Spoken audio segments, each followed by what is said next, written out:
Yoshligimda bozorga har doim qanaqadir ish qilish uchun borardim ekan. Mana misol so'mga ko'tara olmaydigan kichkinaligimda 5-sinfgacha bozorda so'mga qo'rolab o'tirardim-da. Hali bilasizmi, hamma bozorda shunaqa kichkina bolalar so'mga qo'rolab o'tiradigan joy bor. Kechqurun ham quyosh tushib turadigan joy bor, bilasizlar.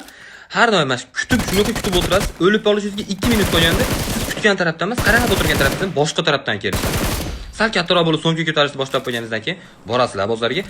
2 so'mcha narsa bitta joydan qilinadi. Qolgan 3 ta narsa qoladi. U ayizni tanishidan olinish kerak bo'lgan narsalar. U 3 ta tanish bozorda 3 ta chekkasida o'tiradi.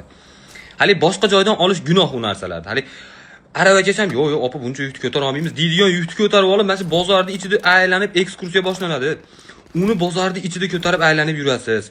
Uni uyga olib kelib qo'yasiz. Uni joylashtirasiz joy-joyga. Keyin dadasi kelib turib, "Ha, bozorga bordinglarmi, ayam?"